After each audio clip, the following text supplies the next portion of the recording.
తెలుగు జాతి ముద్దుబిడ్డ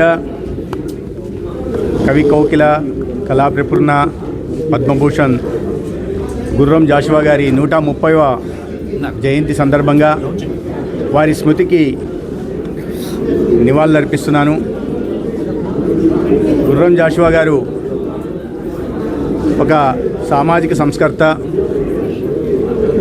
సరళమైన తన కవిత్వం ద్వారా దళిత బహుజన వర్గాలలో చైతన్యాన్ని నింపి సామాజిక అసమానతలను తొలగించడం కోసం ఒక ఉద్యమాన్ని సృష్టించిన చరిత్రకారుడు. అందరూ రక్తం ఎరిపే, మనం తినే అన్నం రుచి ఒకటే, మరి సమాజంలో ఈ కులాల గోడలు ఎందుకు అని చెప్పి ప్రశ్నించిన వాడు గుర్రం జాషువా గారు. ఈ సామాజిక అసమానతలు తొలగాలని ఆనాడు సమకాలీన పరిస్థితుల్లో దేవాలయాల్లోకి అస్పృశ్యులుగా పేర్కొంటూ అణగారిన వర్ణానికి ప్రవేశం లేకపోతే గబ్బిలం అనే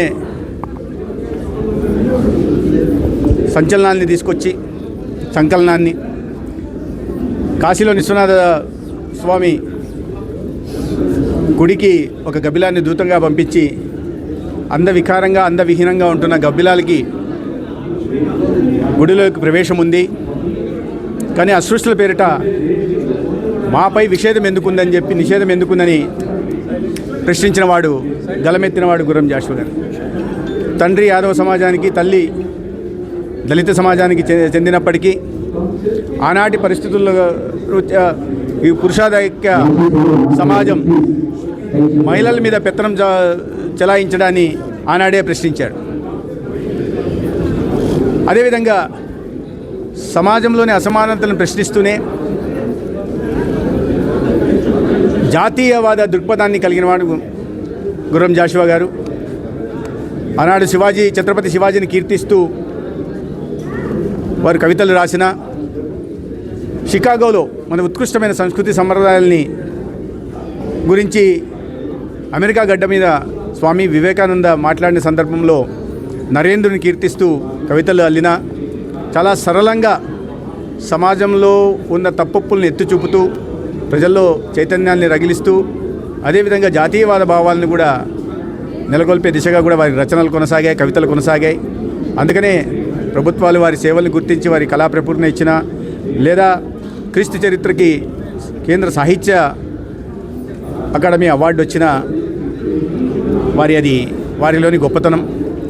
అయితే అటువంటి వారిని మహనీయుల్ని కేవలం జయంతి రోజు, వర్ధంతి రోజు స్మరించుకోవడం, నివాళులు అర్పించడం కాకుండా వారు చూపిన మార్గంలో నడవడం, ప్రేరణ పొందడం, వారి ఆశయ సాధన కోసం పనిచేయడం మన అందరి లక్ష్యం కావాలి.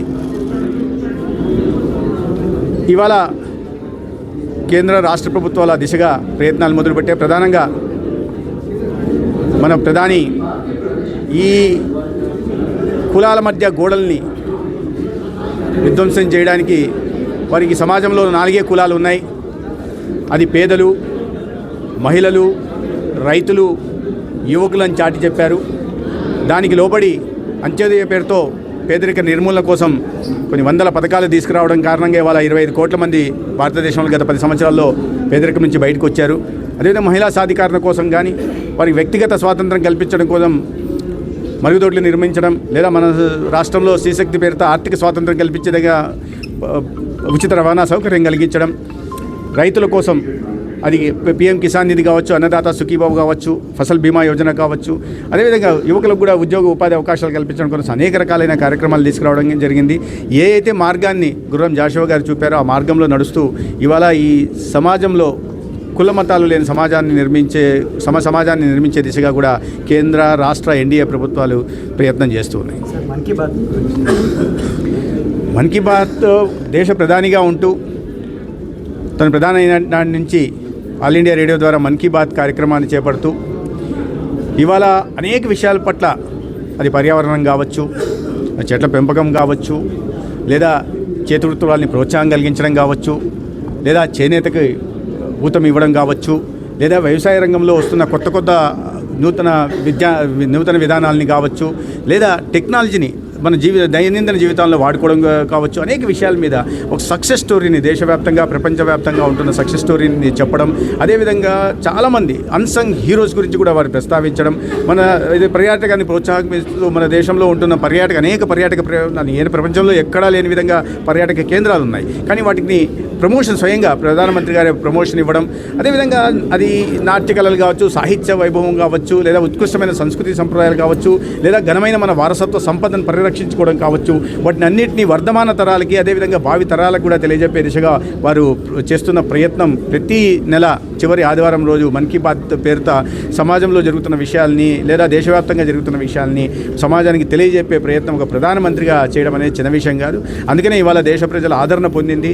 ఎప్పుడు చివరి ఆదివారం వస్తుందా మన ప్రధానమంత్రి గారు తన మనసులోని మాటని ఎలా పంచుకుంటారు విందామా అనే ఇవాళ ఉత్సాహంతో ప్రజలు కూడా చూస్తూ ఉన్నారు. కాబట్టి ఇవాళ కూడా మా అలవాటు ప్రకారం ఇవాళ మన్ కీ బాత్ కార్యక్రమాన్ని అనంతపూర్లో చూస్తున్నాం.